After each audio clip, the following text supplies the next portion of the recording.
Le temps ne fait rien à l'affaire. Quand on est con, Et si Brassens avait raison? Parce que oui, on est tous le con de quelqu'un. Parce que quand on dit de quelqu'un qu'il est con, naïf, intelligent, beau, fort, et pas le fromage, vulnérable, original ou tout autre adjectif que vous trouverez adapté, c'est un jugement de valeur. Par exemple, moi j'ai toujours trouvé con les gens qui se battaient pour du PQ en temps de confinement. Et ce qui est marrant, c'est que jamais personne va s'en vanter. Personne ne l'a fait. Alors c'était qui? Tous ceux qui sont battus pour du PQ. C'est comme à l'école aussi. Vous savez, quand Madame Michaud, la prof de la 5e C de Ploumanac, entend le téléphone d'un élève sonner. Tout le monde sait, personne n'a vu ou entendu. Tous innocents. C'est comme si l'intelligence collective s'unissait pour protéger le fameux sésame qui mène à TikTok. Vous savez, le célèbre réseau social. Enfin, quand je dis social, c'est plutôt communiste. Enfin, je devrais dire, pour être plus précis, populaire de Chine qui nous espionne. J'aimerais bien voir les résultats. Les Français regardent des vidéos débiles interchangeables pendant des heures en mangeant des sneakers. La technique idéale pour préparer la guerre, rendre mou du bulbe et mou du muscle tout un peuple dédié à la surconsommation. Elle est belle la relève, mais la bonne nouvelle dans tout ça, c'est qu'on va l'occuper jusqu'à 64 ans au travail. Profitez. Parce que dans 10 ans, on passera 66 ans. Le coup le plus rusé que le diable ait réussi, c'est de convaincre tout le monde qu'il n'existe pas. Immotez pas vous. C'est une bonne situation, ça, Scribe. Oh oui! Tu la sens, ma grosse intelligence! Tu ferais quoi si t'étais riche? Mais genre super riche. Le mec, au fur et à mesure de sa chute, il se répète sans cesse pour se rassurer. Jusqu'ici, tout va bien. Le choix. Le problème, c'est le choix. Deux intellectuels assis vont moins loin qu'une brute qui marche. Ouais, c'est pas faux. Fallait pas croquer la pomme. Non de Dieu! Le podcast de comptoir. Bonjour et bienvenue à tous pour ce nouvel épisode de Fallait pas croquer la pomme, le podcast de comptoir. Aujourd'hui, pour ce nouvel épisode, on a décidé de parler d'un sujet qui a trait à l'intelligence individuelle et collective à travers le film Idiocratie. Et pour parler de ce film autour de moi, j'ai un comité restreint, mais un comité de qualité. Et j'ai bien sûr Yann et Julien qui sont présents. Bonjour messieurs, comment allez-vous ?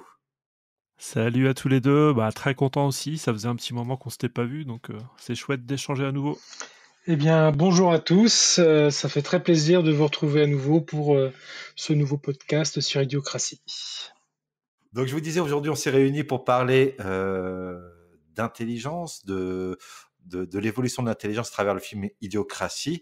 Et si vous ne vous rappelez pas de quoi ça parle Idiocratie, je vous mets un petit extrait. Cette fois, il allait agir. Pour la dernière fois, je vous répète qu'irriguer les sols avec du brando, ça détruit les récoltes. Mais les plantes ont besoin de brando, c'est plein d'électrolytes. Attends une minute. Ce que t'es en train de dire, c'est que tu aimerais qu'on mette de la flotte sur toutes les semences. Tout à fait. De l'eau ? Comme dans les toilettes ? Non, elle ne doit pas obligatoirement venir des toilettes, mais oui, c'est ça l'idée. Mais brando, il n'y a pas mieux pour les récoltes. C'est plein d'électrolytes. D'accord, écoutez. Les plantes ne poussent pas. Alors je suis certain que le problème vient de brando. Je ne suis pas botaniste, mais ce que je sais, c'est que si vous mettez de l'eau sur une plante, elle va pousser. Moi, j'ai jamais vu aucune plante pousser dans les toilettes. C'est drôle. T'es sûr que c'est pas toi le plus intelligent du monde ? Une seconde. Vous voulez résoudre ce problème et je veux la grâce présidentielle. Alors pourquoi on n'essayerait pas avec de l'eau et oublier de quoi les plantes ont besoin ?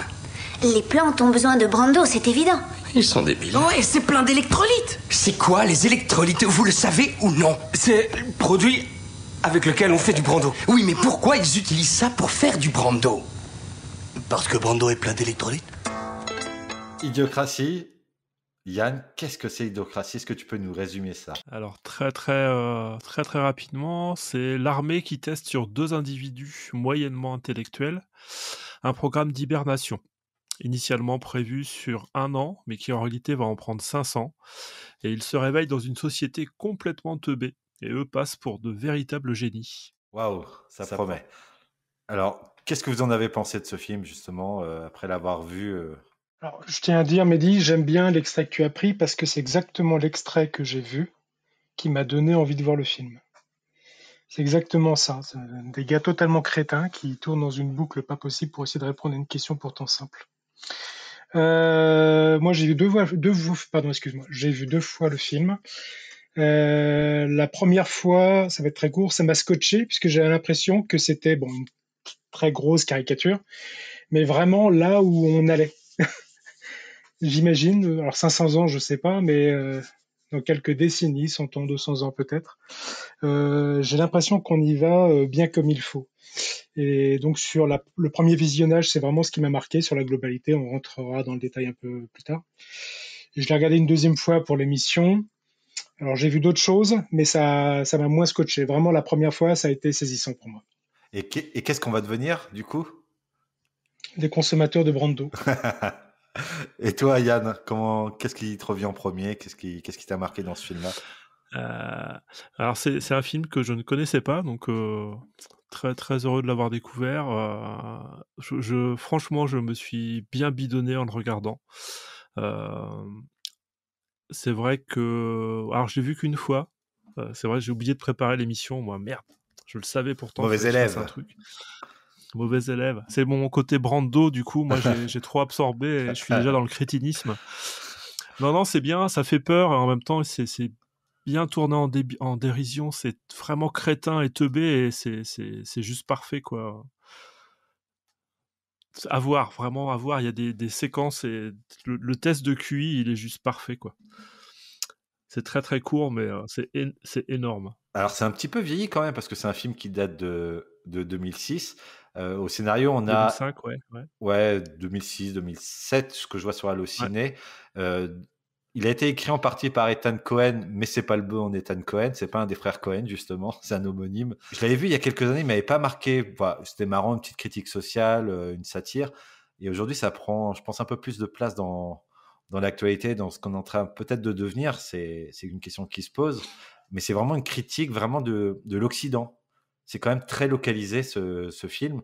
On parle que des États-Unis, on parle uniquement, on parle pas des autres pays. L'action est vraiment concentrée. Donc, est-ce que c'est une satire sociale à destination des États-Unis? Est-ce que c'est une satire plus globalement à l'échelle de l'Occident?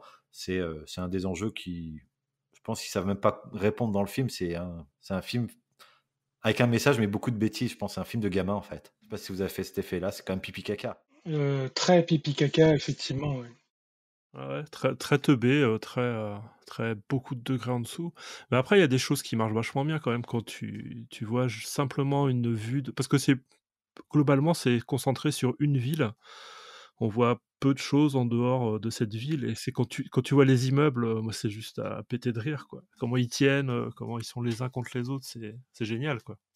Ouais, les immeubles qui tiennent grâce à des filets en métal pour pas qu'ils se cassent la gueule, tu répares pas, mais tu mets du scotch. Comme les chutes de Domino. C'est des trucs. Les chutes de Domino qui sont pas effondrées totalement, ça se retient. Franchement, ça, je trouvais ça super. C'est vraiment c'est là que tu te rends compte de l'aboutissement. Justement, c'est pas un aboutissement, c'est l'inverse, quoi. De comment on utilise, on va en parler tout à l'heure, mais des choses du passé et comment ça peut fonctionner ou ça ne fonctionne plus maintenant. Moi, avec un peu de recul, ce qui me surprend, c'est que j'imagine les gars en train d'essayer d'inventer le scénario du film en disant, voilà, faut qu'on soit complètement teubé. Comment est-ce qu'on peut faire pour essayer de faire fonctionner les trucs à peu près sans que tout se casse la gueule? J'imagine un peu les délires qu'ils ont dû se faire pour faire le scénario. Mais ouais, voilà, une vraie satire sociale. Et finalement, pourquoi on a voulu parler de ce film-là? C'est simplement parce que, vous connaissez le titre, fallait pas croquer la pomme. On a peut-être l'impression, globalement, qu'on se dirige vers la mauvaise pente, on va dans la mauvaise direction, et comme je le disais dans l'édito, il y a le phénomène TikTok, le phénomène de consommation, de facilité, d'accessibilité à tout, et tout devient acquis, et ça fait poser des questions sur ce qu'on va devenir véritablement. Bien sûr, c'est une caricature, mais derrière ça, il y a quand même en sous-texte des choses pas si éloignées de la réalité. Ce que je vous propose, c'est que dans un premier temps, on va parler un petit peu de ce qui se passe ailleurs, savoir, parce qu'on a quand même le réflexe du vieux con dans ce podcast-là, savoir si c'était mieux avant. On va également voir si finalement notre intelligence, c'est une espèce d'obsolescence programmée. Et en fait, au final, on verra aussi également comment, à qui revient la responsabilité de ce nivellement par le bas de de notre intelligence, comme je disais, collective, mais aussi individuelle. C'était mieux avant. Mythe ou réalité? Alors, messieurs les vieux cons, je vous vois sourire. Est-ce que c'était mieux avant? Alors, de mon côté, le premier réflexe que j'ai sans réfléchir, c'est de dire que oui. C'est-à-dire que j'imagine, sans fondement, que l'éducation de mes parents était meilleure, que la mienne ensuite était un petit peu moins bien, que celle de ma fille est encore moins bien. Après, il faudrait voir des études ou autres pour se faire confirmer ou pas du tout ça, ou c'est juste un sentiment ou un ressentiment. Mais c'est mon premier réflexe en tout cas quand tu me poses cette question-là. Et tu te bases par rapport à quoi en fait? Quelle échelle de repère en fait? Quel élément témoin? Ça se base sur plusieurs éléments. Dans un premier temps, le respect de l'autorité auprès ne serait-ce que des professeurs. Déjà, on voit bien qu'il y a des choses qui ont largement changé entre ce qui se passait il y a 40 ans et ce qui se passe aujourd'hui au niveau des salles de cours, le respect qu'on peut avoir envers les enseignants, ne serait-ce que l'écriture, ne serait-ce que la lecture, des choses qui étaient acquises obligatoires à l'époque, qui maintenant sont très relatives dans certains cas. Sur des choses comme ça. Alors aujourd'hui, nos petites têtes blondes connaissent plus de choses sur un terrain largement plus vaste, je pense, mais les bases, les acquis, ce qui devrait être acquis, ne l'est pas. D'après les échanges que je peux avoir avec des amis profs, ce genre de choses, ils ont vu de belles régressions au fur et à mesure des années, des décennies qui sont passées. Et toi, Yann, t'en penses quoi? Mythe ou réalité alors? Je vais rejoindre un peu Julien sur. Moi, j'ai l'impression que, ouais, mes parents, enfin ma mère, elle connaissait, enfin, elle est plus intelligente que moi dans le sens où elle a plus de culture générale, elle avait plus de base sur plein de discussions diverses et variées, où moi je peux être un peu plus sec quoi là-dessus, moi et mes amis quoi. Donc là-dessus, ouais, je pense qu'on a perdu quelque chose. Enfin, que moi, du moins, j'ai perdu quelque chose dans ma scolarité et dans mon éducation. Après, c'est vrai que maintenant, le savoir, il est à portée de clic. On a une masse d'informations disponibles. Alors après, il y a un gros risque aussi, c'est qu'il faut savoir trier. Qu'est-ce que je vais prendre? Faut se méfier du vrai, du faux. Hein. Attention, fake news. Donc ça pullule aussi.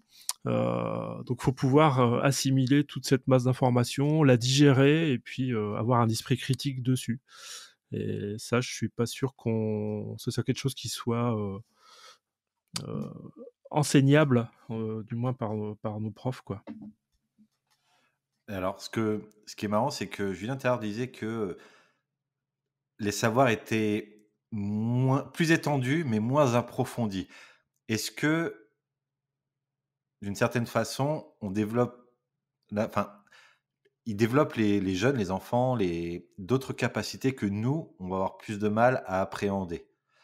C'est-à-dire qu'ils ont d'autres talents que nous n'avons pas et inversement. Je pense qu'il y a des choses qui ne se font plus ou qui ne se font pas et qui devraient l'être.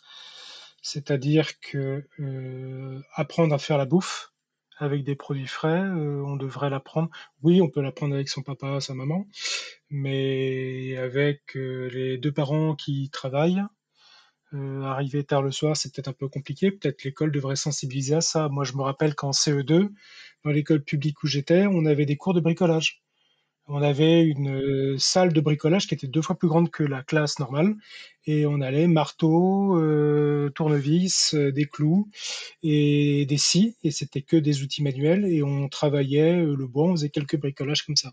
Mais il y a plein de choses sur lesquelles, l'école devrait nous préparer à la vie au lieu de nous faire du bourrage de crâne pour un certain nombre de choses. Et je pense qu'il y avait un peu plus de réalisme ou de choses posées sur la réalité du quotidien il y a de ça quelques décennies que ce qu'on fait aujourd'hui, maintenant en cours. Alors, tu veux dire par là, c'est un peu comme, je prends un exemple concret, cas pratique. Quand on apprend l'anglais à l'école, on nous apprend à décrire des tableaux, à décrire des poésies ou analyser des films. Mais 3 quarts du temps, on est incapable de de pouvoir demander notre chemin presque, j'ai envie de dire. J'exagère peut-être le trait, mais on est sur du conceptuel et moins sur du pratico-pratique. C'est ce que nous, on a vécu. Qu'en est-il aujourd'hui des jeunes? Vous avez tous les deux des enfants, de jeunes adultes. Comment vous avez pu voir leur apprentissage par rapport au nôtre? Mais j'ai l'avantage d'avoir une mémoire de poisson rouge et c'est ça qui est bien parce que j'ai vachement oublié mes trucs de quand j'étais à l'école avant. Non, j'ai l'impression qu'ils voient des choses. Alors, je vais parler des maths, par exemple. Ils voient des choses beaucoup plus tard, en termes de géométrie, de vecteurs, de trucs comme ça. Nous, on voyait ça au collège et là, c'est vu au début du lycée. Ça, c'est un truc, je vais m'en rendre compte aussi avec les stagiaires troisième, par exemple, qu'on peut accueillir au boulot. Donc je travaille j'ai un métier graphique et et une formation scientifique. Donc j'essaye quand je commence, je fais je vais leur parler de tout ce qui est image vectorielle, image bitmap. Et pour l'image vectorielle, je vais m'appuyer sur les mathématiques en lui disant, bah écoute, donc la première fois je dis ça à un élève de troisième, je dis ça, t'as vu ça à l'école en géométrie, vous avez étudié les vecteurs. Et là, il me regarde avec des grands yeux, tu sais, il voyait pas du tout. Alors je prends moi une feuille de papier, puis je commence à dessiner des courbes, et puis en y faisant figurer les points de tangente et les vecteurs. Et là, pas du tout. Ils avaient absolument pas vu ça. Alors que là, ça pourrait être une relation directe entre les vecteurs, les courbes de Bézier et tout ce qui est vectoriel en outils numériques. Donc là, on pouvait lier le côté pratique et le côté plus conceptuel de la chose. Ça, c'est perdu. Ça, c'est vu plus tard et ça fait pas tilt. Ouais, c'est marrant ce dont tu parles parce que j'ai été beau-père, il fut un temps, et un gamin qui avait 14 de moyenne en quatrième en mathématiques, quand je lui ai demandé de poser une des opérations, addition, soustraction, multiplication, division, il était dans la capacité de pouvoir poser, il ne savait plus poser ça. Et le gamin avait 14-15 de moyenne. Considéré comme un bon élève, hein, quand tu as 15 de moyenne, ça va, ça passe, tu vois. Il était incapable de faire ça. Ouais. Tu as constaté des trucs, toi, Julien, avec ta Alors, je vais juste rebondir du coup, Mehdi, sur ce que tu viens de dire pour les maths. Et moi, j'ai une fille qui est en seconde là, et c'est une question qui a été posée par un élève, par un parent d'élève au prof de maths. Elle a posé comme question, mais vous faites plus de calcul mental. Donc lui a répondu que non, il ne faisait plus de calcul mental, qu'ils avaient des outils calculatrices à disposition. Mais qu'en revanche, il était très vigilant quand des élèves prenaient leur caltoche pour faire 20 divisé par 5, par exemple. Il disait là, faut pas faire. Et il se rend compte quand même que effectivement ça a été perdu et que des calculs aussi simples que ça, c'est pas forcément évident. Et ils vont, même s'il les reprend là-dessus, on dit mais pourquoi tu prends la calculatrice? Et comme réponse, vous imaginez bien ce que ça peut être. Bah c'est pour vérifier, monsieur. Et là tu dis ouille. Voilà, j'arrête de couper la parole. Non, c'est cool, non, c'est intéressant comme anecdote. Je vois Julien pensif. Non, mais ça me fait penser à une vidéo que j'ai vue, c'est La fabrique des crétins avec Jean-Paul Bregelli, qui disait qu'un bac plus 5 d'aujourd'hui équivalait à un bac en 1965 en termes de périmètre de connaissances et de qualité de connaissances. Voilà, c'est ça qui me faisait un petit peu sourire là-dessus. Alors peut-être que l'éducation aujourd'hui s'est allégée, je dirais. Mais est-ce que finalement, cette nouvelle génération qui arrive, parce que nous on était quand même, on était très cadrés, notre rythme était assez régulier, on avait des repères assez facilement. Aujourd'hui, avec la diversification à la fois des médias, des sources d'information, le nombre de messages qu'on reçoit par jour a dû être augmenté par je sais plus combien, mais c'est impressionnant le nombre de messages qu'on a visuels, les stimuli visuels, auditifs, olfactifs à tout niveau.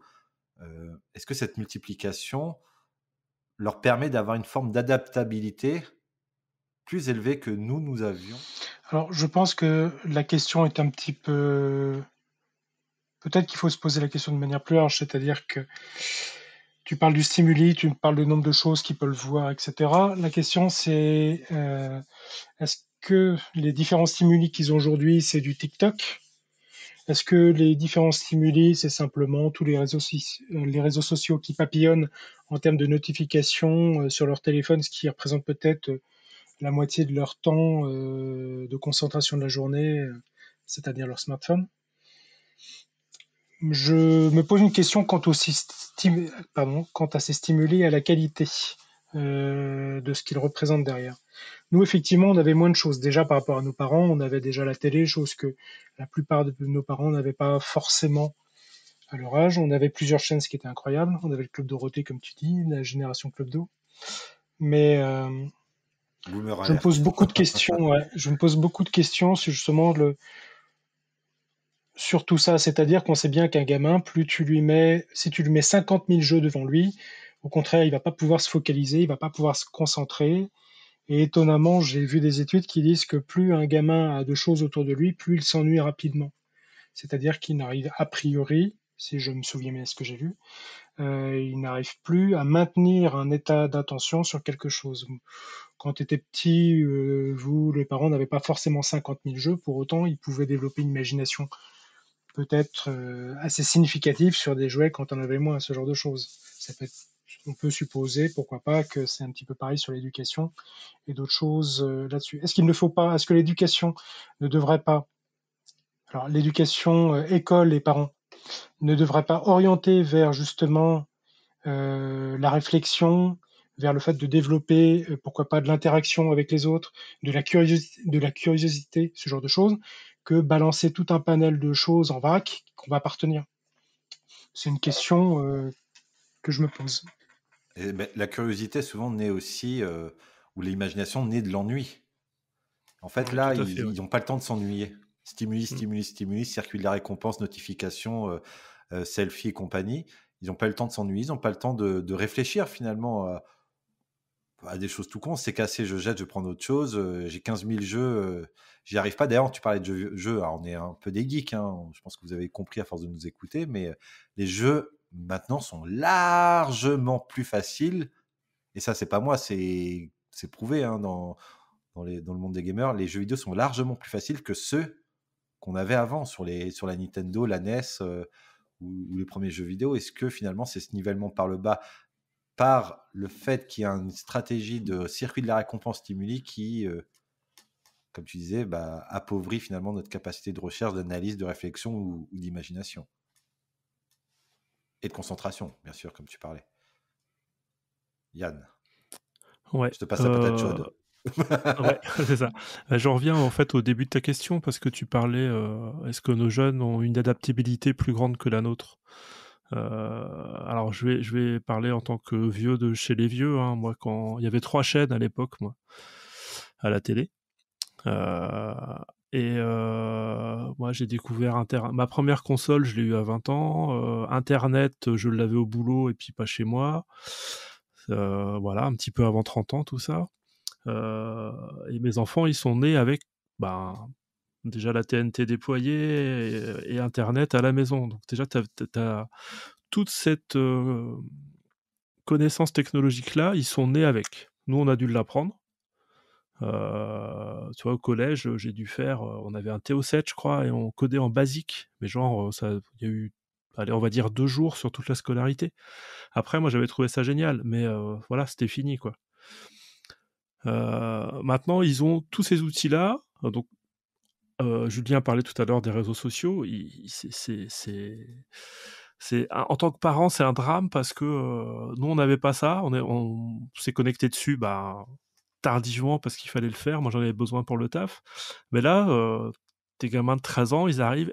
Moi, je veux Insta, je veux TikTok, je veux WhatsApp, je veux tout ça. Tout le monde là, déjà un téléphone. Et tu dis waouh. Donc il faudrait déjà nous éduquer, nous, pour savoir exactement ce qui se passe sur ces réseaux-là. Eux, ils ont tout ça clé en main et ils connaissent. Ils n'ont pas eu l'apprentissage par l'école, ils n'ont pas eu l'apprentissage par nous, parents. Ils ont ça, ils connaissent, ils savent comment ça fonctionne. Donc effectivement, pour tout ce qui est nouvelles technologies, tout ce qui est émergent, ils sont bons, quoi. C'est-à-dire, ils savent.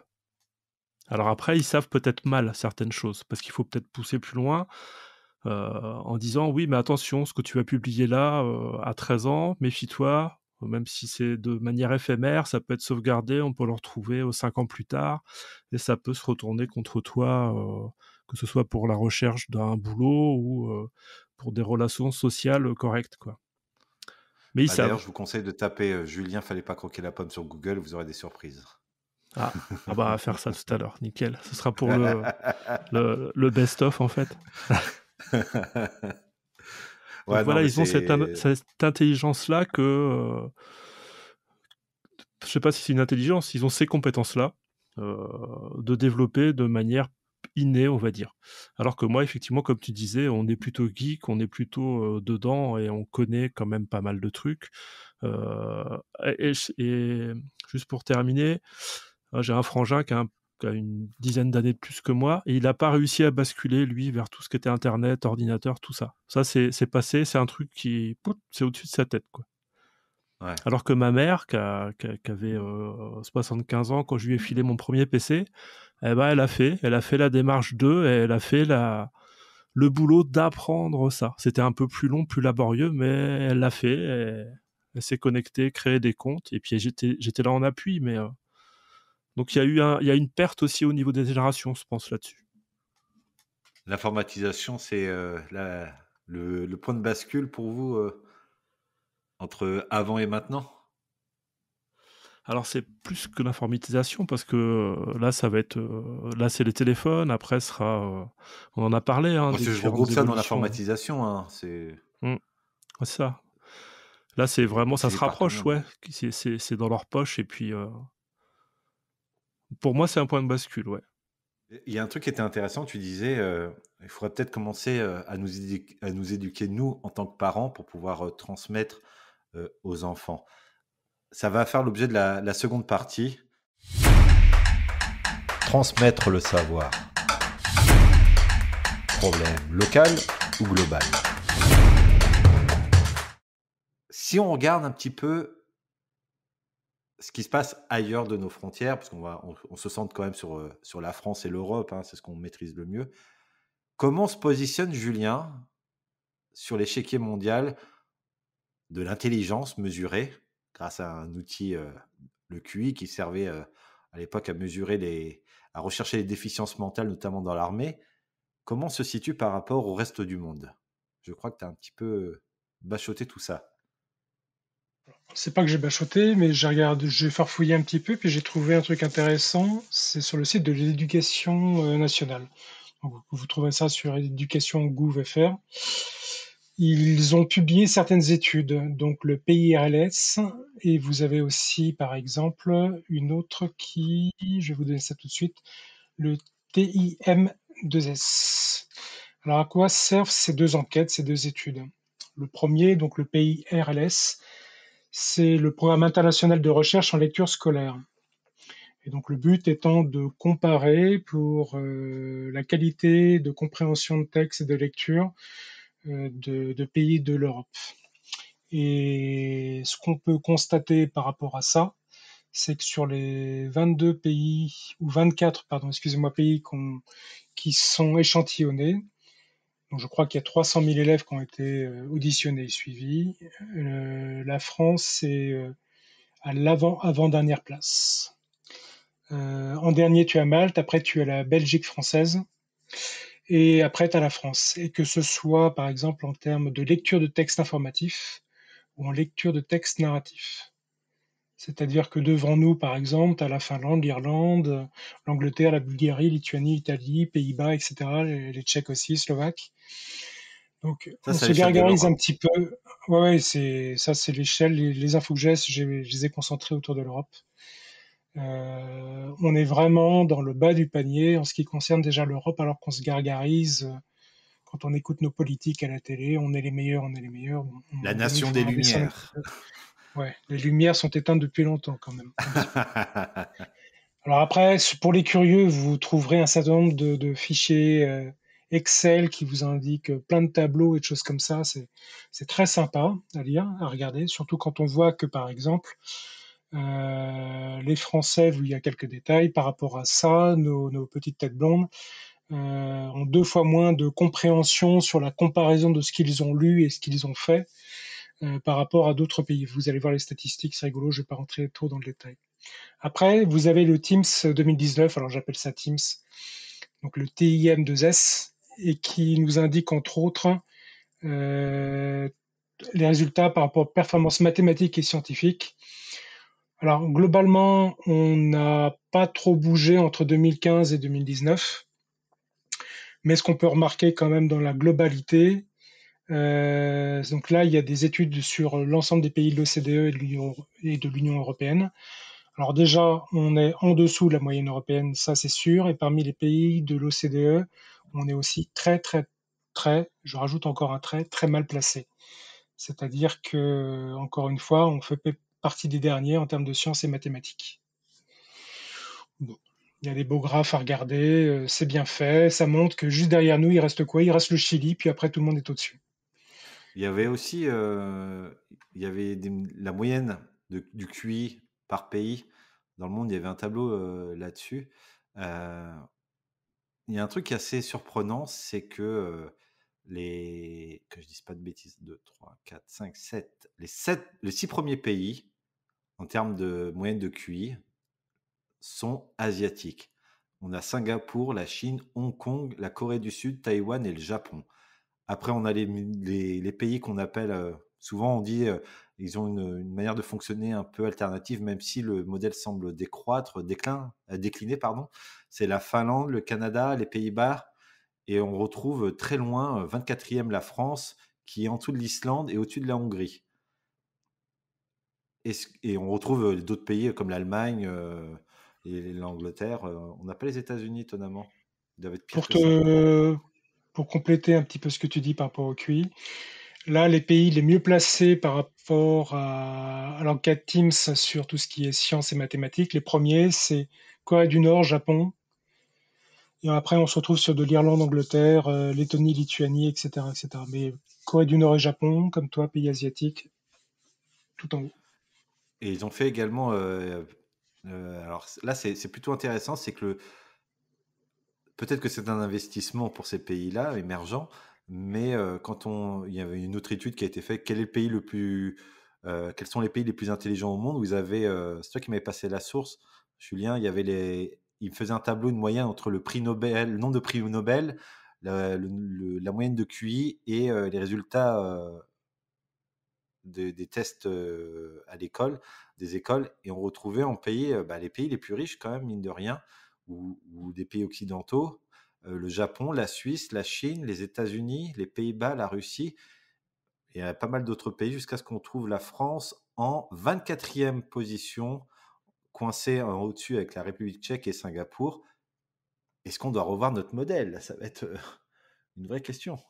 Par curiosité, comme j'ai vu que la Corée était sans arrêt sur le dessus du panier, j'ai regardé un peu ce qu'il disait sur les méthodes d'enseignement coréennes, et puis j'ai vu un mec qui est en Corée, qui lui-même a travaillé là-bas pour ses études de façon à apprendre le coréen. Et il expliquait un petit peu le fonctionnement de la Corée, qui ressemble à ce que j'imaginais aussi pour le Japon, ce que j'en avais vu. C'est-à-dire que là-bas, déjà, l'école coûte souvent cher en dehors de l'école publique, puisque les gamins, la plupart, lorsqu'ils ont terminé l'école publique, vont faire des cours dans des établissements privés. Il y a plein de choses qui sont différentes. Par exemple, nous, lorsqu'on change de cours, on change de classe. Chez eux, c'est pas le principe. C'est le prof qui change de place. Donc le gamin, il a toujours son bureau toute l'année, donc il va entretenir le bureau parce qu'il sait qu'il sera le seul à travailler dessus.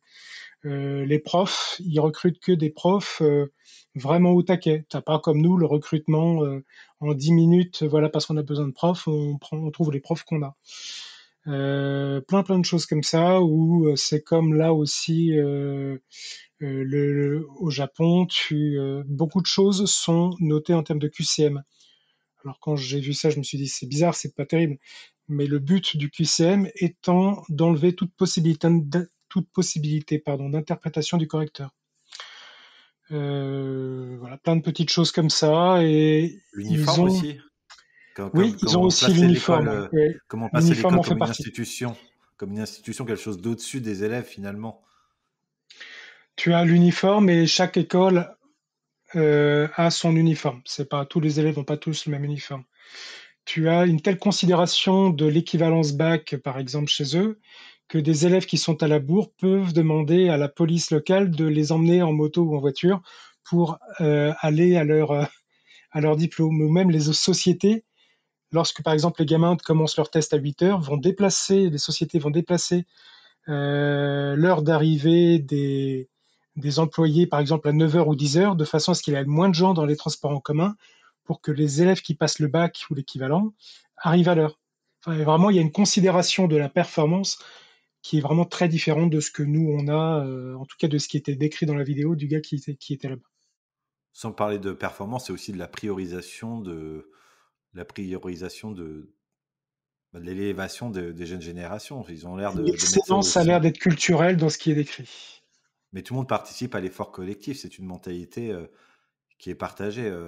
Déjà, on est un peu admiratif, même si tout ne doit pas être parfait, mais du savoir-vivre qu'on voit à travers les médias des pays asiatiques globalement. Mais c'est peut-être justement quelque chose qui amène à réfléchir sur la place finalement que l'on donne à nos enfants. Mais je pense qu'on pourra peut-être en parler sur cette prochaine partie. Notre intelligence.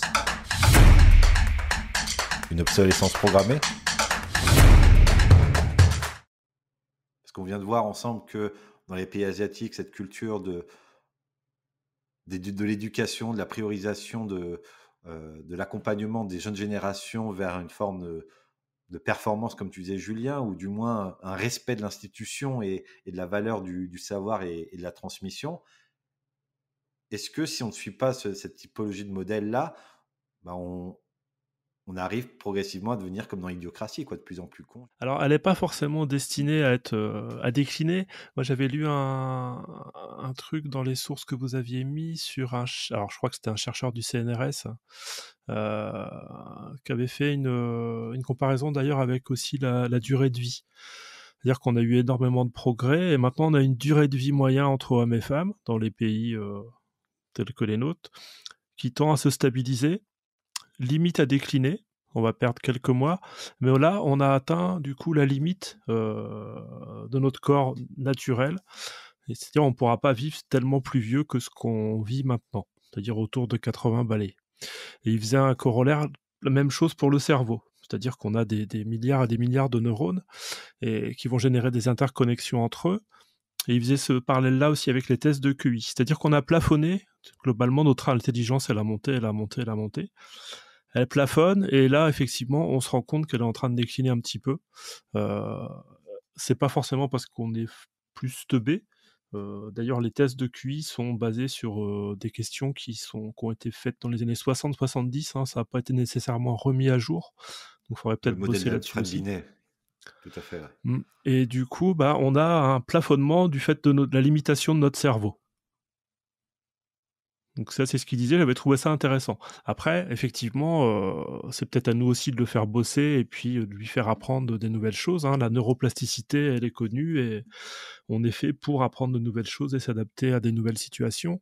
En revanche, avec toutes les sollicitudes qu'on a autour de nous, on en parlait tout à l'heure, avec tout ce qu'on a comme sollicitation de messages autant textuels que visuels, est-ce que justement là-dessus, on a un temps nécessaire pour un apprentissage et développer correctement nos petits neurones?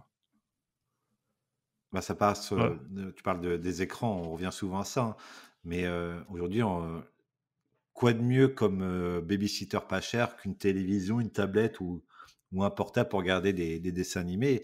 Et le fait que l'enfant a tendance à se mettre dans une bulle globalement, et une fois qu'il a un téléphone, il est vraiment hypnotisé. C'est ce que je disais dans l'édito au début de l'émission, c'est que TikTok nous hypnotise, par exemple, YouTube nous a hypnotisé, etc. Et l'enfant passe plus de temps sur un écran qu'avec des interactions sociales qu'il pouvait avoir, que ce soit avec d'autres enfants de son âge ou pas, ou même des adultes, et qui fait qu'il est peut-être une intelligence relationnelle différente, dans le sens où, comme on a moins d'expérience pratico-pratique d'interaction, on a peut-être plus de difficultés à avoir cette intelligence sociale, mais c'est aussi dans la recherche de connaissances, si on va un peu plus loin, toujours avec cet outil des écrans, l'information est beaucoup plus accessible, il y a moins d'efforts de recherche. Est-ce que c'est déjà revenir à quelque chose de plus humain qui nous aiderait à sortir de cette obsolescence? Alors, pour revenir à quelque chose de plus humain, il faudrait couper les écrans. Donc ça, on se rend compte que c'est un peu mort, quoi. Je te Et ça date, rejoins, Yann. Et ça date, pardon, depuis longtemps. Je ne sais pas si vous vous souvenez de ça, de cette expression, le temps humain disponible, le temps de cerveau disponible. C'était le PDG de TF1, Patrick Lelay, qui avait dit ça en 2004. Et c'était assez... donc ça date. Hein. Ouais. Et donc, pour lui, ce que nous vendons à Coca-Cola, c'est du temps de cerveau humain disponible. Donc, tout est dit. Et tout ce qu'on a dans les réseaux sociaux, puisqu'ils sont entre les posts de nos amis ou des personnes qu'on suit et les pubs qui sont entrecalées à chaque fois, tout est fait pour rendre notre temps de cerveau disponible et puis nous forcer à, ou du moins consommer ou être prêt justement à acheter des choses quand on les trouvera dans les magasins, quoi. Et je sais pas si à l'école ils parlent de la méthode bisou, n'est-ce pas, Mehdi? Ce serait bien. Julien, t'étais chaud là. Ouais, j'étais chaud pour une petite anecdote. Alors, deux petites choses rapides. Pour ceux qui n'ont pas vu Idiocratie, il y a quelque chose, on parlait du temps de cerveau, des écrans, etc. Il y a un moment que j'ai trouvé entre guillemets délicieux, c'est lorsque le héros arrive dans une baraque, et dans cette baraque-là, il y a un mec qui est dans son canapé. Il est abreuvé par une boisson énergétique avec un tuyau qui lui va dans la bouche. Il a une méga télé devant lui avec plein de pubs tout autour. Et le gars est sur un siège super confortable. Mais il est tellement feignant qu'il boit de la boisson vitaminée par le tuyau, donc il n'a pas besoin de se lever. Et pour aller aux toilettes, tout simplement, il est assis sur des toilettes, c'est-à-dire son canapé, c'est des toilettes. Il n'a plus besoin de bouger. Il peut rester 24/24 assis affalé sur son canapé. Alors, l'anecdote personnelle que je voulais rajouter par rapport à ça, c'est que dernièrement, c'est tout con, mais j'ai changé de téléphone. Et ok, mais j'ai pas réinstallé toutes les applications de réseau social. Je les ai pas réinstallées. J'ai juste laissé les trucs classiques pour échanger avec la famille. Et puis l'autre jour, je veux récupérer un truc sur l'ancien téléphone qui fonctionnait toujours plus ou moins. Et je vois que j'ai plein de notifs sur 2-3 réseaux sociaux. Donc je me mets dessus. Et c'est là le danger des outils qui sont bien faits, c'est que je me suis rendu compte que je suis resté 1h30 dessus, sur les TikTok et consorts, pour de la merde. C'est simplement qu'ils ont bien repéré ce que j'aimais bien entre les bricots, la politique, les machins, les trucs. Mon temps de cerveau disponible, comme tu disais, ils me l'ont bouffé. C'est-à-dire que je suis resté comme un con devant. À un moment donné, je fais allez, juste un, encore, tac. Voilà, je suis resté 1h30. Après, j'ai dit bon, c'est bon. C'est vraiment, ces outils sont très bien faits. C'est entre guillemets des outils de merde d'une certaine manière, parce que voilà, le but c'est d'attirer l'attention véritablement. Et quand on voit que, par exemple, dans certains pays asiatiques, là encore, ils limitent l'utilisation de certains logiciels ou de l'utilisation de certains écrans par des contrôles parentaux obligatoires, peut-être même étatiques. Là, j'ai pas regardé comment c'était fait. Faut se poser la question. Quand tu vois que la Chine, par exemple, qui possède l'application TikTok depuis quelques années, a décidé que le contenu qu'elle dispensait aux Chinois étaient des contenus de type éducatif et non pas des contenus avec des nanas ou des gars qui font des challenges ou qui se montrent à poil ou qui machin, contrairement à ce qu'on voit nous en Occident. Oui, bah, ça peut amener à réfléchir un petit peu aussi sur les outils qu'on nous met à disposition. Et donc, où est la place là, dans ces cas-là, des parents, comme tu disais, Yann? Faut-il encore que les parents sachent les outils qui sont utilisés, tout en essayant de connaître à peu près le périmètre? Mais est-ce qu'aujourd'hui, on est encore capable d'interdire à nos gamins? C'est-à-dire qu'effectivement, oui, mais les copains et les copines, ils l'ont tous. Ça, c'est ce qu'on va voir un petit peu dans la prochaine partie. Mais avant de passer à la prochaine partie, j'aimerais juste avoir votre avis sur une théorie que j'ai vue en passant qui dit que tous les 10 ans, on perdrait un point de QI général. C'est-à-dire que la moyenne descendrait d'un point tous les 10 ans. Donc ça veut dire que dans 100 ans, on n'est même pas des huîtres, mais... On est la population d'hydrocratie, quoi. Je sais on pas. en reparle dans 10 ans. Ouais, on en reparle dans 10 ans pour voir comment parce ça que se passe. Dans Mais l'absolu, c'est peut-être les tests qui sont plus aussi adaptés à l'intelligence nouvelle qui arrive, qui émerge en lien avec la structure de notre société et son fonctionnement. oui, puis on en a déjà parlé lors du podcast sur l'IA, de quelle intelligence on parle, parce que c'est-à-dire que le QI à proprement parler très bien, mais est-ce que tout le monde dans sa vie a fait le même test de QI dans les mêmes conditions? Le simple fait déjà de savoir que c'est un test fait que pour la moitié des personnes, déjà tu te mets en mode stress, donc le cerveau va pas bien fonctionner lors du test. Bon après, je sais pas, j'ai toujours des doutes sur ce genre de choses. Il faudrait vraiment voir des études vraiment bien faites et sur vraiment des longues périodes, quoi. À qui la faute? Tous touchés, tous concernés, tous responsables.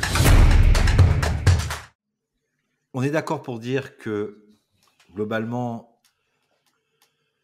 on perd une forme d'intelligence pratico-pratique. Peut-être qu'on développe d'autres formes d'intelligence pour ces nouvelles générations. Comment on fait pour mixer tout ça, pour que ce soit efficace?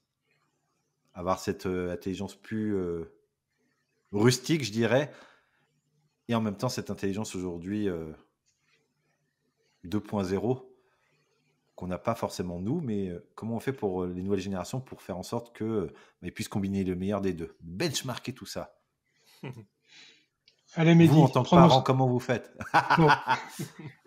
Toi, en tant que potentiel parent, comment tu ferais, Mehdi? Potentiel, oh là là, malheureux. Je suis un écologiste en herbe et je ne ferai pas d'enfant. Comment je ferais? J'ai eu la chance de pouvoir fréquenter des... C'est bizarre comment je veux dire ça, fréquenter des enfants. C'est très très bizarre. Ça fait bizarre. On reformule ta phrase, s'il te plaît. J'ai eu l'occasion de m'occuper d'enfants, notamment dans le cadre du sport, par la pratique du football américain. Et je regarde un petit peu comment... moi, j'ai transmis le foot américain un peu comme on me l'avait appris, avec des valeurs de travail, de solidarité, de dépassement de soi, de quelque sorte un peu dur, pas dans le sens macho, parce que on n'est pas... C'est complètement débile, mais voilà, le football américain, c'est le reflet de la vie, de ce qui peut t'arriver. Et que comme dans la vie, comme dans le foot américain, tu as des facteurs contrôlables que tu dois t'efforcer de maîtriser, et d'autres incontrôlables que tu dois totalement ignorer, parce que quoi qu'il arrive, tu ne pourras rien y faire. Et ce que j'ai comparé par rapport à ce que j'ai reçu comme enseignement de foot américain, c'est qu'ils étaient beaucoup plus tendres, en fait. Je pense qu'aujourd'hui, on est beaucoup plus attaché à l'émotionnel, plus enclin à parler à l'émotionnel. On parle aussi des méthodes... comment on dit, les méthodes à l'école avec les émotions, là, pour les enfants, la méthode à la mode, merde. Montessori. Montessori, merci, je recherchais du Montessori. Je pense que c'est aussi on met beaucoup de choses sur le dos de l'école, et c'est vrai que les programmes se sont allégés, etc. Mais je pense qu'il y a aussi un transfert de compétences qui explique pourquoi l'école a allégé les programmes, c'est que les parents ont transmis peut-être des compétences éducationnelles globales, de savoir-vivre, de savoir-être, et peut-être même de savoir-faire, parce que on est moins capable, nous, en tant que parents ou potentiels parents, comme dit Julien, de transmettre les informations. Et je pense qu'il y a aussi un effet boule de neige sur le marketing. Je m'explique.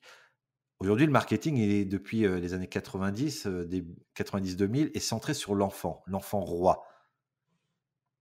Et ce marketing est dans un but de rendre accessible l'information à des enfants. Et donc, en théorie, le message que tu dois transmettre doit être d'un niveau moins évolué, entre guillemets, je mets des gros guillemets, moins évolué qu'un adulte.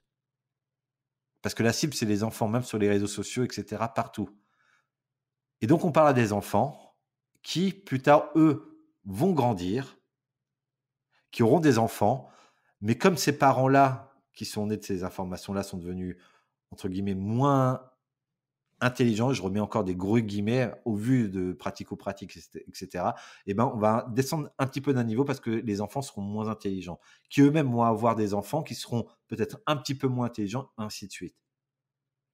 Je crois que l'erreur aujourd'hui est liée non seulement à notre système, mais aussi à l'idéologie, à la manière dont on veut transmettre les informations à ses enfants.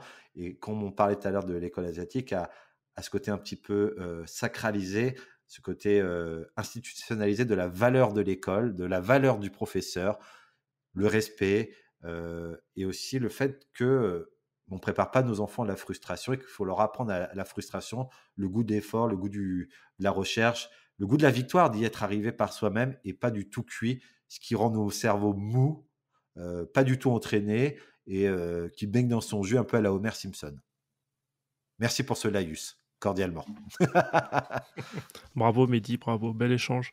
Non, c'est vrai qu'il y a des trucs que moi j'avais notés justement, notamment quand tu dis enfin les enfants, ouais, on les prépare pas à se planter. T'as le goût de la victoire, mais t'as aussi le goût de la défaite. Enfin, c'est pas forcément le goût, mais apprendre de ses échecs. Et là-dessus, l'école, tu vois, quand t'as 80% d'une classe d'âge qui a le bac, que les parents peuvent s'opposer au redoublement de son enfant, voire limite c'est les enseignants qui te disent bah non de toute façon là elle est en seconde, faut que ça passe, ou faut qu'il passe en classe supérieure quoi. Là tu te dis bah ouais mais non, s'il manque des choses, s'il y a des acquis qui sont pas passés, en quoi c'est un problème de perdre une année de scolarité? Et encore, c'est pas Ça fait réellement une une place de perte. plus.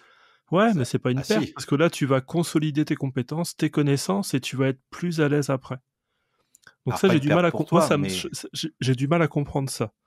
mais c'est pas une perte pour toi en tant qu'élève, c'est le fait que tu aies un élève qui redouble, ou deux ou trois par classe. On va dire que c'est une moyenne. Tu as 6-7 classes, 7 fois 3, 21. Ça te crée une classe, ça te fait un personnel à avoir en plus. Et ça fait de l'argent. L'État, l'éducation nationale n'a pas de budget. Ils peuvent pas embaucher des professeurs, ainsi de suite, ainsi de suite, ainsi de suite. Voilà où est l'impact, je pense. Ouais, bah ça Mais s'équilibre. humainement, t'as raison, sinon. Par rapport à ce que tu dis, Yann, moi, il y a aussi une notion culturelle, je pense. Si tu prends la différence entre la France et les États-Unis, la notion d'échec, c'est-à-dire que quelqu'un qui, par exemple, en France, rate quelque chose, c'est très mal vu de rater en France. Tu prends les États-Unis, quelqu'un qui crée sa boîte, il se casse la gueule, il en fait une deuxième, il se casse la gueule. La notion de l'effort aux États-Unis est bien plus valorisée. S'il s'est planté 4 fois pour y réussir la 5e fois, c'est très valorisé chez eux, d'après ce que je crois comprendre. C'est pas du tout le cas chez nous, c'est-à-dire que tu te plantes une fois, ça y est, t'es une grosse merde. C'est vraiment ce que j'ai comme impression. C'est-à-dire que la culture de l'effort, et puis quand tu t'as essayé, que tu t'es planté, tu peux être aussi facilement bien enfoncé.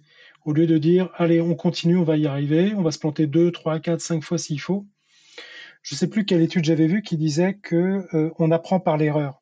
Quelqu'un qui ne fait jamais rien ne peut jamais se tromper. C'est ça. Donc, tu te plantes jusqu'à y arriver. C'est effectivement ça qui devrait être fait. Mais que quand tu te plantes, tu dois pas sanctionner, sinon les gens ne vont plus vouloir oser. Bah, ils plantent, mais quand tu te plantes, en fait, les Français, t'arroses de Brando et comme ça plante, ça pousse jamais. Qu'aux États-Unis, ils utilisent peut-être de l'eau dans leur mentalité pour leur permettre de. Ouais, mais il y a cette culture de l'effort, de l'essai. Ils n'ont pas raté, ils n'ont pas réussi. C'est pas pareil. Ne serait-ce que dans la dénomination, c'est vrai que. On est tous les trois d'accord justement sur ce truc-là, quoi. C'est ça qui est intéressant aussi. Et effectivement, on n'a pas ça en France. On n'a pas cette. Et pourtant, l'erreur fait vachement avancer, quoi. Et toujours maintenant.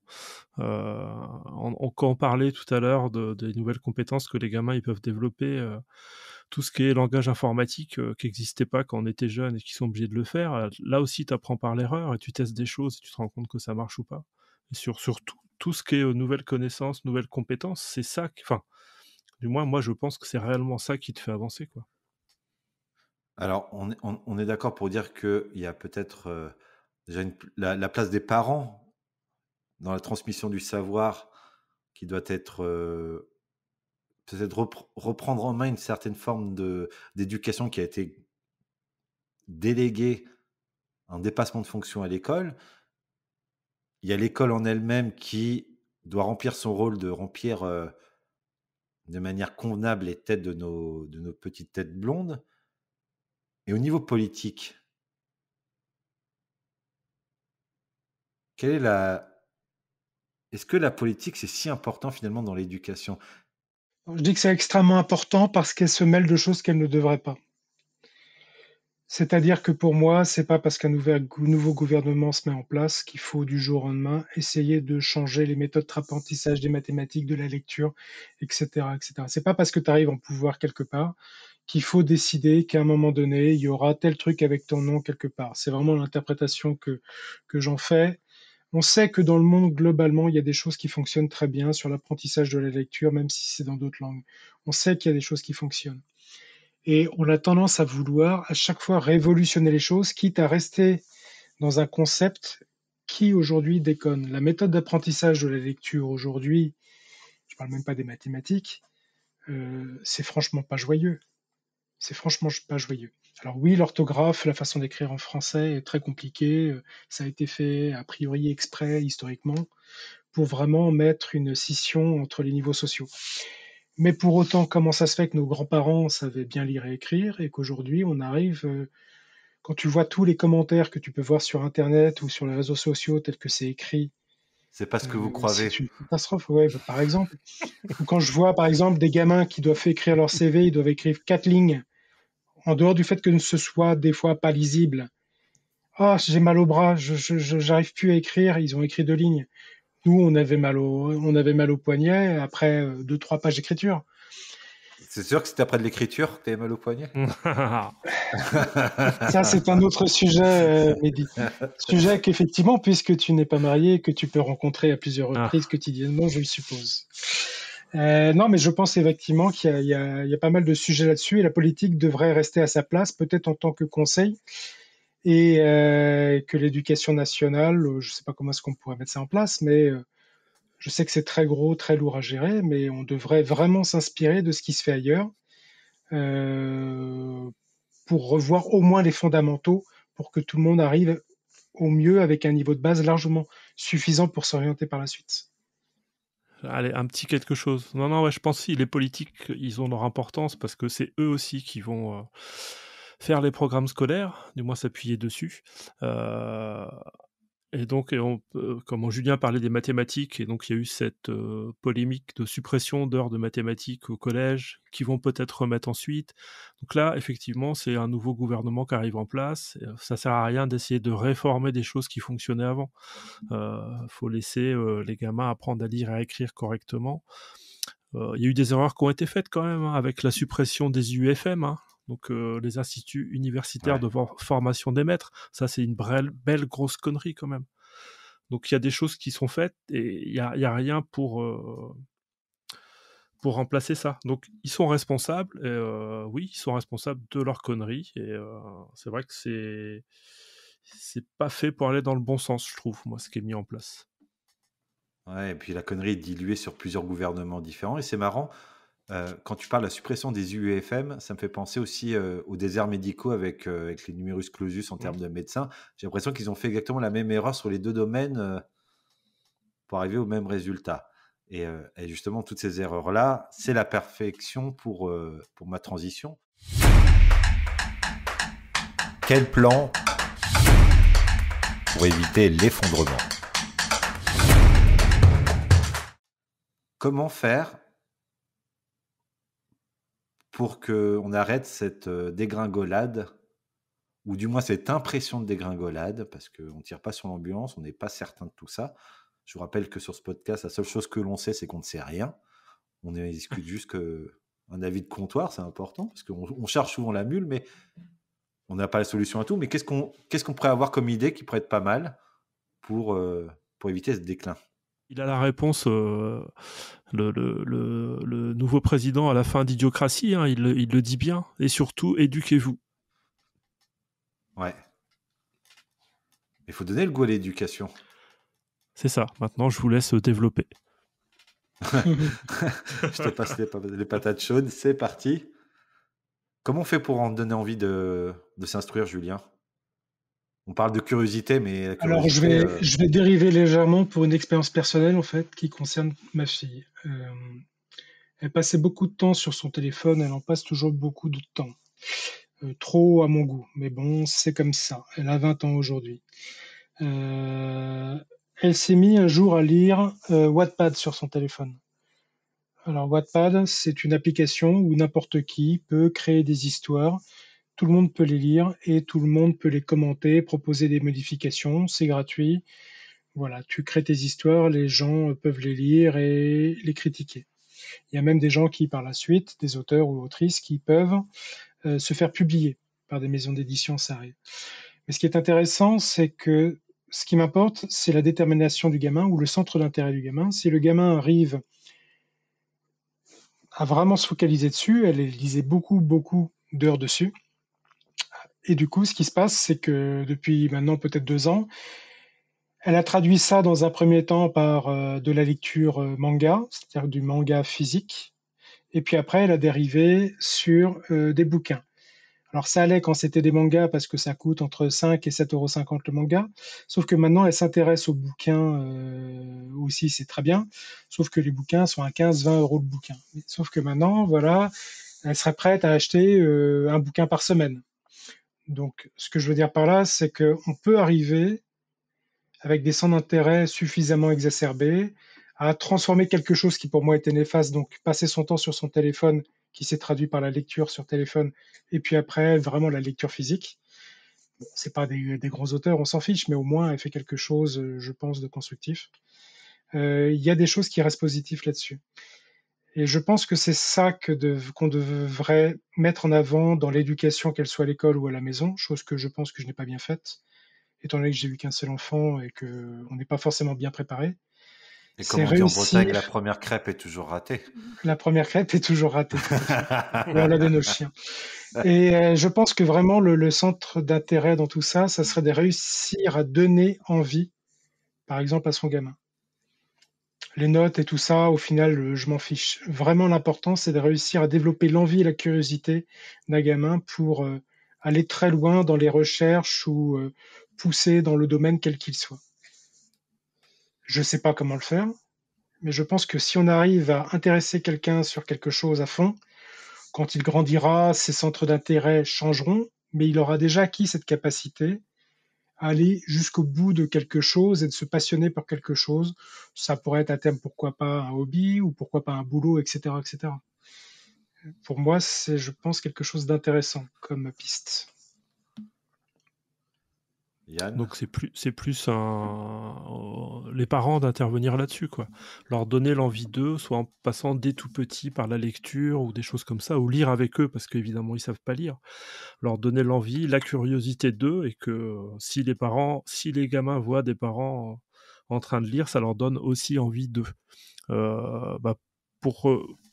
Exemple personnel, ce qu'on a fait nous avec nos enfants, c'est que il n'y avait pas d'écran. C'est-à-dire que nous, on a arrêté de regarder la télé quand ils étaient là. Donc, on la regardait le soir quand ils étaient couchés. On les mettait pas devant la téloche, pas de tablette, pas d'écran, pas de téléphone. Et donc, on lisait avec eux, on faisait des jeux de société et essayait justement d'éveiller cette curiosité et cette envie de faire d'autres choses, quoi. Et moi, j'avais aussi en disant que de toute façon, les écrans, ils vont en bouffer toute leur vie. Ils vont en bouffer au boulot. Tu es systématiquement, quel que soit ton métier, obligé de passer par des écrans, des ordinateurs. Même maintenant, nos agriculteurs peuvent gérer l'arrosage, le fait de répandre de l'engrais ou pas via des ordinateurs et des écrans. Donc, ils en bouffent suffisamment. Après, effectivement, la lecture sur ces supports numériques, ça peut être intéressant. Et c'est une porte d'entrée aussi qui peut être envisageable. Et justement, il ne faut pas non plus les brider. C'est-à-dire quand ils vont commencer à grandir et avoir de nouvelles attentes, ne pas les brider et puis les accompagner sur... là, c'est ta fille qui a trouvé toute seule ce soft-là pour pouvoir lire les histoires des autres. Mais essayer, si nous aussi, en tant que parents, on peut avoir des pistes à proposer, ou ça peut être intéressant aussi de les aiguiller, même si souvent, quand c'est le parent qui dit, c'est moins intéressant que quand c'est les potes, quoi. C'est plutôt pertinent. Je suis assez d'accord avec vous globalement. L'impact émotionnel, je reviens souvent à ça, c'est l'émotion qui amène à la passion. C'est-à-dire je pense qu'il y a un rôle qui doit être partagé autant avec les parents qu'avec l'école. il y a une transmission d'un savoir commun, d'un socle commun qui est indispensable et nécessaire aujourd'hui. Mais je crois que le problème, on arrive à la limite de l'uniformisation de la société, avec tout le monde, à ce que tout le monde se ressemble, c'est qu'aujourd'hui, les gens ont du mal avec leurs émotions, ont du mal à mettre un mot sur ce qu'ils ressentent. Et ça a pour conséquence de pas forcément identifier les choses qui leur donnent du plaisir, hormis la consommation instantanée, bête et méchante qu'on a déjà évoquée. C'est-à-dire, je m'explique plus en détail.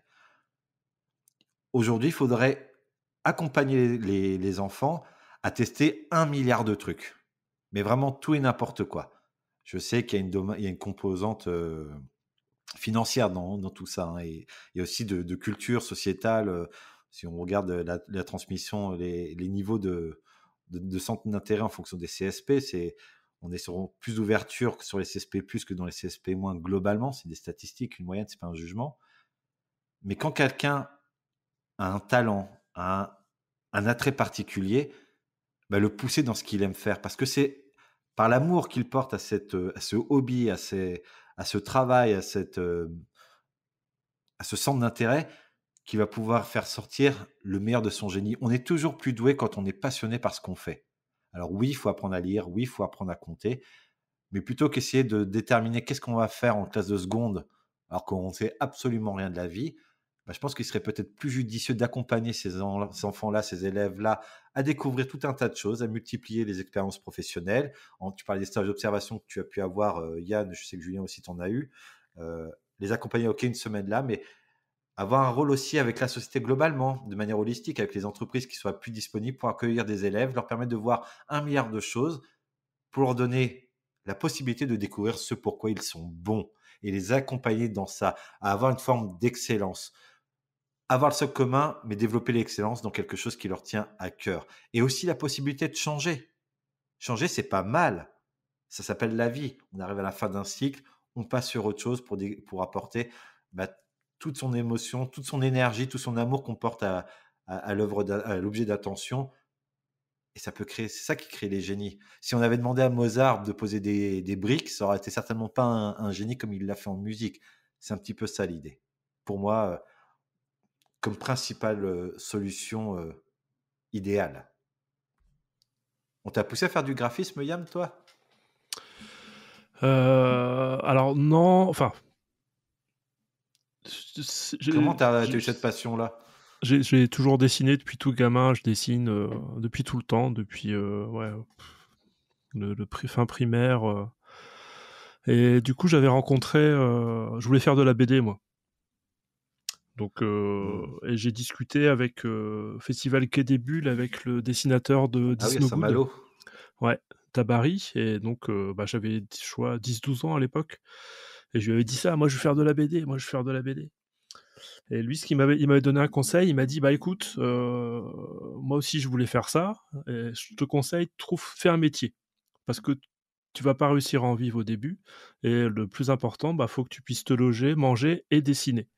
Donc lui, il avait bossé dans le bâtiment, et donc moi, en revenant, c'était ma mère qui m'avait emmené dans la voiture, je dis, moi j'aimais bien les sciences, et je dis, je vais faire... Ma mère était prof de maths, je dis, moi je vais faire prof de physique. Et donc j'ai fait tout pour aller vers des études pour faire prof de physique, quoi. Voilà, et puis la vie en a décidé autrement. Et toi, Julien, t'as... Alors quand j'ai commencé par le synthé. Saint-Étienne ou synthétiseur, je faisais 4 à 5 heures de clavier par jour pendant des années. Le fait de faire ça m'a orienté par la suite vers faire de la musique par ordinateur. La MAO, ouais. Mais comment t'es arrivé à avoir un synthé entre les mains ? Parce que j'aimais bien Jean-Michel Jarre quand j'étais tout petit, et je ne sais pas, je vais dire une connerie, à 8 ans, j'ai dû voir un premier clavier de 30 cm de long. Et un premier clavier. Je parle d'un clavier, mon cher Mehdi. De 30 cm de long. Et au fur et à mesure, il fallait des choses plus professionnelles. Donc tu changes par un deuxième, un troisième, un quatrième, etc., etc. Et puis, au bout d'un moment, je me suis mis à faire, comme je te disais, de la musique par informatique. Et puis, j'ai commencé à accompagner cette musique par d'autres choses en informatique, etc., etc. Et après, voilà, je suis devenu geek en informatique à cause de ça, sur plein de choses, d'une manière globale. Avant, j'étais passionné d'une chose. Maintenant, c'est vrai qu'il y a beaucoup, beaucoup de choses qui deviennent intéressantes. Donc vous avez eu la chance finalement quand, Yann, tu eu une rencontre décisive à Quai des Bulles. Julien, tu as eu la chance qu'on te mette un synthé entre les mains. C'est aussi une affaire d'opportunité, d'éducation. Et je vous donne un exemple tout bête. Je vais prendre mon cas, moi. Je vais vous faire une confidence. Je suis passionné de cinéma. J'ai jamais été au cinéma avec mes parents jusqu'à 18 ans. Moi, je suis issu d'un milieu ouvrier en banlieue parisienne. Je suis jamais allé au cinéma avec mes parents. Ouais, c'est ouf. Hein. C'est-à-dire que j'aurais pu passer complètement à côté de ça, alors que maintenant, je me bouffe de la péloche, en veux-tu, en voilà, mais c'est une question aussi d'opportunité. Tu sais que maintenant, il y a des films aussi qui sont en streaming. Que la péloche, c'est bien, mais au bout d'un moment, voilà, t'as Netflix, ils font des offres à pas cher, n'hésite pas. Ouais, j'aime bien les vieux supports, les vinyles. J'aime bien tout ce qui est vintage, Yann, tout ça, quoi. C'est ce que j'allais dire, c'est pour ça que tu fais ça avec nous. Non, mais c'est une question d'opportunité aussi et de transmission. On parlait tout à l'heure comme quoi on transmettait à nos enfants, etc. Mais c'est aussi la capacité aux parents de transmettre. Donc il y a peut-être un rôle, une politique à avoir globale d'ouverture et d'accessibilité à tout un tas de choses. Je parlais de politique commune avec les entreprises, avec les artistes, un rôle aussi associatif, un tissu social qui serait à développer, mais qui serait au détriment des écrans.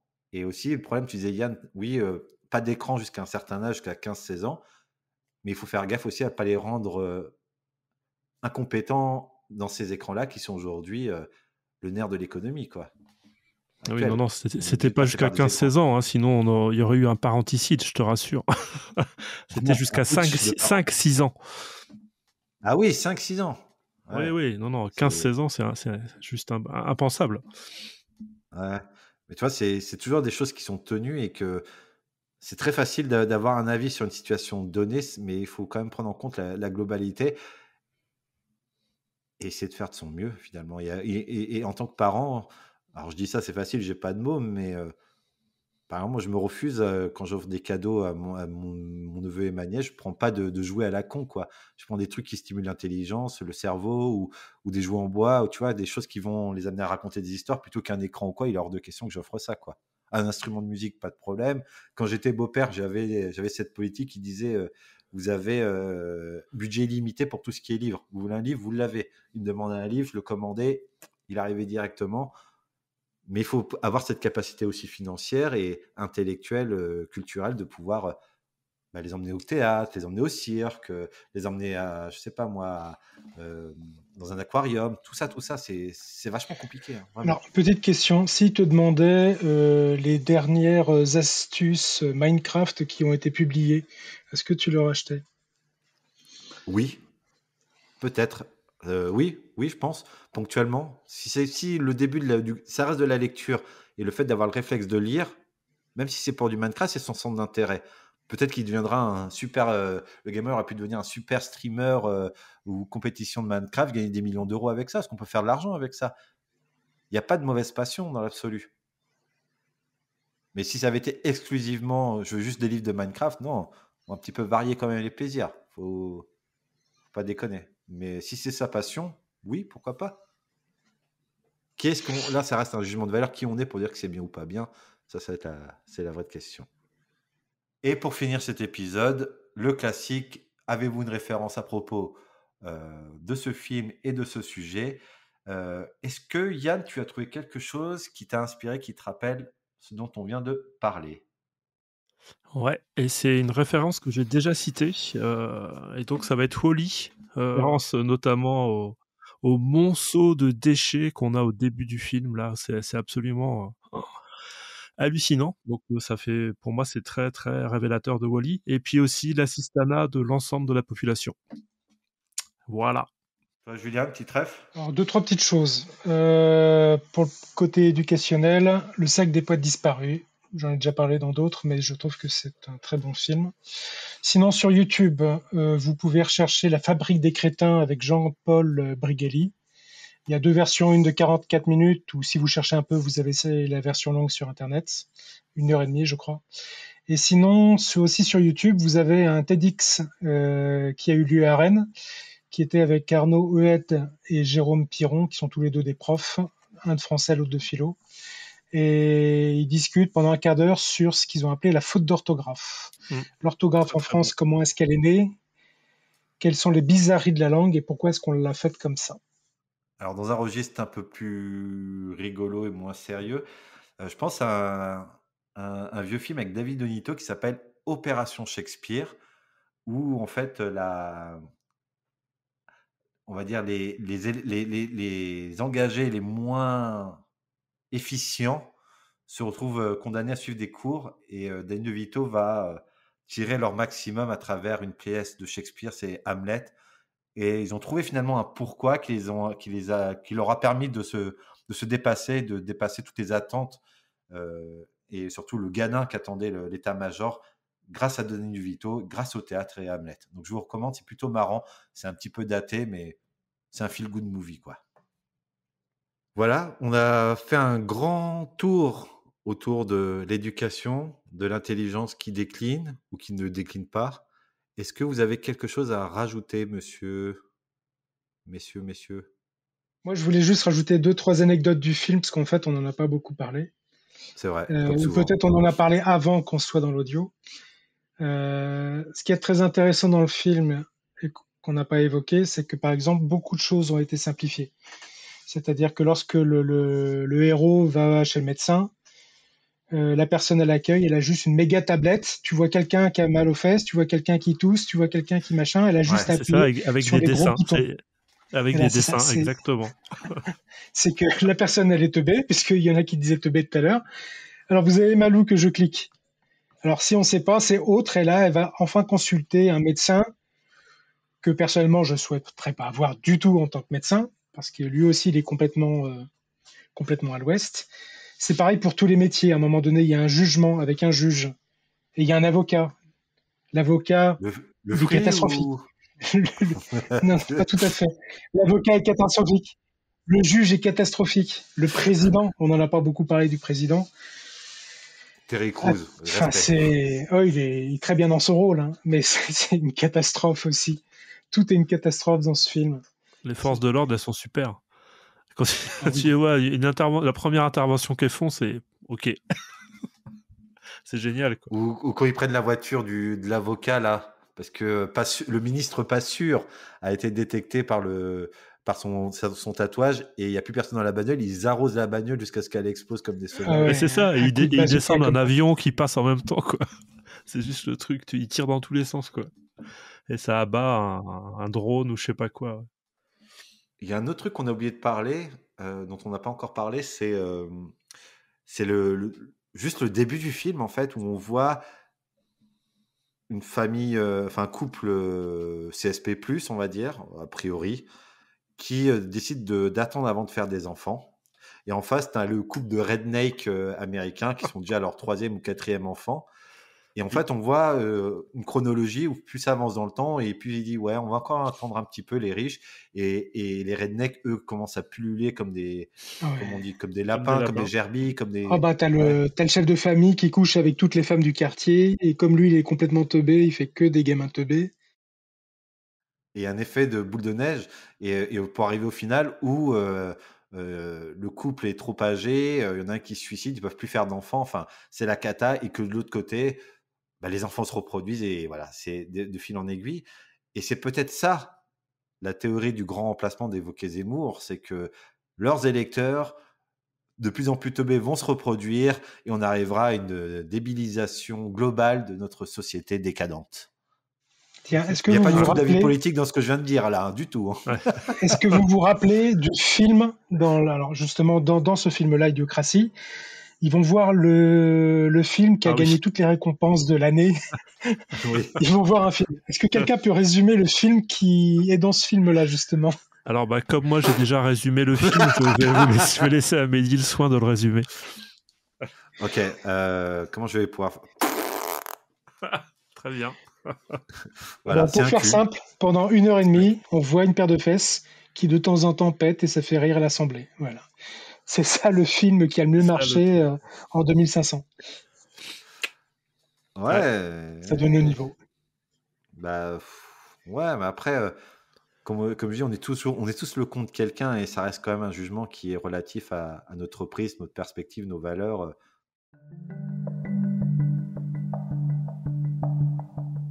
Merci d'avoir écouté cet épisode de Fallait pas croquer la pomme, le podcast de comptoir. Si vous aussi, vous avez passé un bon moment en écoutant cet épisode, vous pouvez bien sûr vous abonner et laisser une évaluation sur votre application de streaming musical et retrouver toute notre actualité sur Instagram avec Fallait pas croquer la pomme.